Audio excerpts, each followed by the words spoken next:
Good day everyone, I am Ronel F. Ramos from FEU Institute of Technology, Philippines. And for today, I'll be presenting our research entitled Effective Lesson Planning and Assessment Design using Leveraging Microsoft Copilot Implementation. This research was done together with my colleagues, namely Dr. A.C. Lagman from FEU Institute of Technology, Dr. Roman M. De Angel from FEU Institute of Technology, Ms. Ira P. Ruetas, FEU Institute of Technology, Ms. Reyna T. Payongayong, Baliwag Polytechnic College, Jocelyn C. Enrile, Baliwag Polytechnic College, and Sir Jonathan Morano, Baliwag Polytechnic College.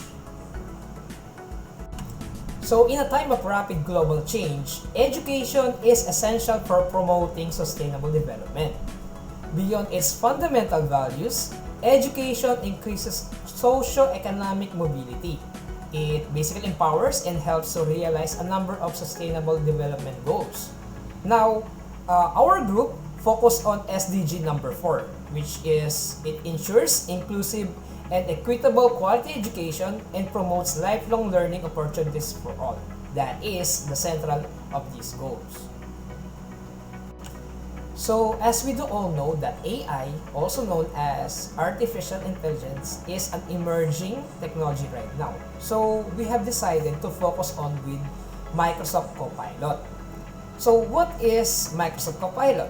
So, Microsoft Copilot is an AI-powered tool developed by Microsoft that is leading the way in education innovation and has potential to completely transform teaching and learning methods. The Microsoft Copilot simplifies educational workflows and supports the transformative potential of technology in education by enabling improved lesson planning and assessment design. This study explores its effect on instructional content creation and a wider implications for educational effectiveness with a particular focus on Baliwag Polytechnic College. AI-driven tools such as Microsoft Copilot offers transformative potential by automating tasks such as content creation and personalizing learning experiences. Well, while AI enhances efficiency and effectiveness in tasks such as lesson planning and assessment design, its reliance on algorithms poses challenges such as inaccuracies and biases. So therefore, educators and researchers must navigate these complexities considerately, ensuring transparency and developing strategies to validate AI-generated outputs. So our group have come up with 3 problems for this research. What are the integration challenges faced by educators when implementing Microsoft Copilot for lesson planning and assessment design at Baliwag Polytechnic College? What is the impact of Microsoft Copilot on the quality, efficiency, and effectiveness of instructional content created for lesson planning and assessment at Baliwag Polytechnic College? And how can Microsoft Copilot can be customized and adapted to better align with the specific pedagogical needs and preference of educators and students at Baliwag Polytechnic College. So as for the objectives of our study, we have also created 3 objectives, and these are to assess the technical and logistical challenges that educators face when integrating Microsoft Copilot into their lesson planning and assessment design workflows at Baliwag Polytechnic College. The second one would be to quantify and evaluate how Microsoft Copilot influences the efficiency, effectiveness, and overall quality of instructional content created for lesson planning and assessment at Baliwag Polytechnic College. And lastly, to explore and identify opportunities for customizing and adapting Microsoft Copilot to better align with specific pedagogical preference and needs of educators and students at Baliwag Polytechnic College, thereby enhancing its usability and effectiveness in educational contexts. Now, for our conceptual framework, we have chosen the IPO, or also known as the Input Process Output Framework. Okay? And for the input, there would be Microsoft Copilot for this study, the BTEC educators or the Baliwag Polytechnic College educators, the existing lesson plans and assessment materials, the feedback from other educators and students, and as well as the institutional resources and support. Now, for the process, we'll be having an integration of Copilot into the lesson plan workflows, then training and support for educators, as well as the application of using Microsoft Copilot in creating lesson plans and assessments, the evaluation of the impact on teaching and learning outcomes, and as well as the identification of that integration, challenges, and customization opportunities. Now, for the output, there would be an enhanced lesson plan and assessment, also improved efficiency in lesson planning, as well as having high quality instructional content.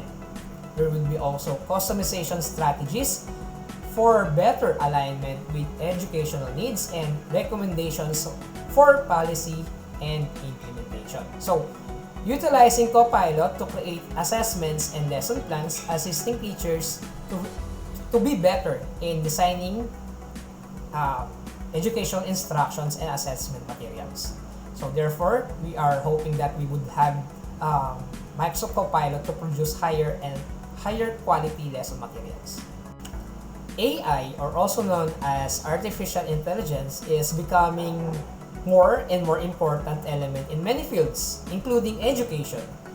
Tools such as Microsoft Copilot are intended to help teachers create lesson plans and assessments that are more successful and efficient. AI can increase teacher leadership by offering resources for curriculum development, personalization, administrative tasks, the automation, and professional development support.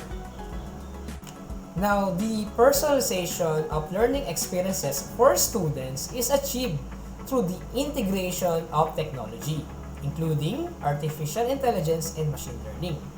So, by the use of Microsoft Copilot, it can create text in response as well to user-provided prompts, make recommendations for enhancement to written content, and also provide contextual insights that can improve the caliber of instructional materials, among other features.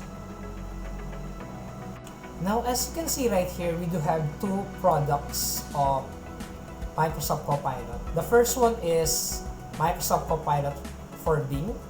It is integrated with Bing to enhance search capabilities to provide interactive and conversational search experience. While the other one would be the Copilot app, which is a dedicated application that brings Copilot capabilities to various mobile devices. Now, for methods and design, using responses on a Likert scale, the cross-sectional survey research design aims to collect quantitative data. The Baliwag Polytechnic College teachers will be given a structured questionnaire to complete in order to measure up, on how much they agree or disagree with the statements regarding the use of Microsoft Copilot in lesson planning and assessment design. Now, this method enables the systematic gathering of data and statistical analysis to measure the opinions and experiences of educators with the use of Microsoft Copilot. As for the summary of our survey, we have grouped the questions based from our objectives. The first one would be the assessing the technical and logical challenges. So as you can see right here, the average rating would be 4.16, which means that it highlights Microsoft Copilot's effectiveness in addressing the technical and logistical challenges, enhancing educational practices. For the second objective, it focuses on evaluating efficiency, effectiveness, and quality. Now, The average rating for this one is 4.12, in which overall the Microsoft Copilot is viewed by the educators as a valuable tool that positively affects on both instructional efficiency and student learning quality. And for the third objective, which focuses on the customization and adaptation of Microsoft Copilot,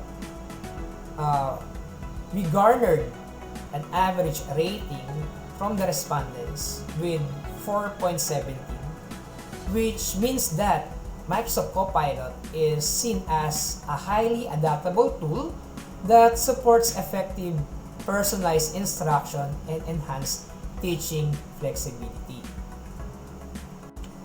Now, as a conclusion for this research, the findings underscore that the Microsoft Copilot is a highly beneficial and effective tool for educators in enhancing teaching practices. So, across the assessed objectives, Copilot consistently demonstrates reliability, efficiency, and adaptability, contributing to the improved instructional quality and student engagement.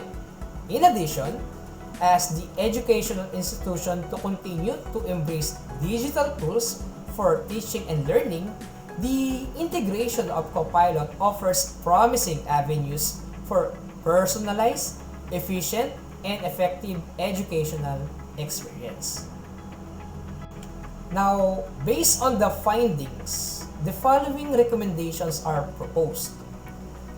Educators should continue to integrate Microsoft Copilot into their lesson planning and assessment design processes. As well, it has proven to be reliable, user-friendly, and effective. In addition to that, there should be ongoing training and support that should be provided to educators to maximize the benefits of Microsoft Copilot.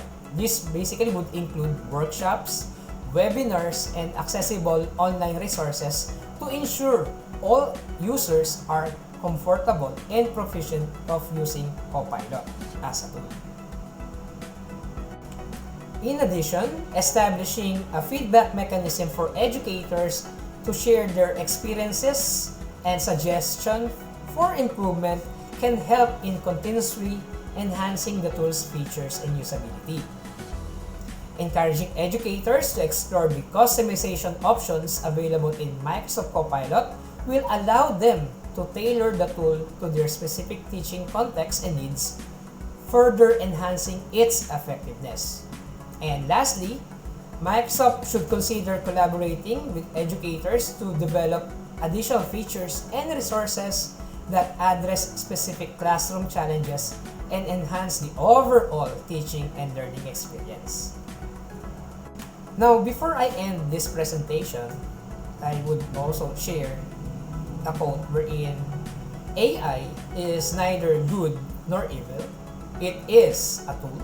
It is a technology for us to use. So, by that, thank you very much for listening and have a great day.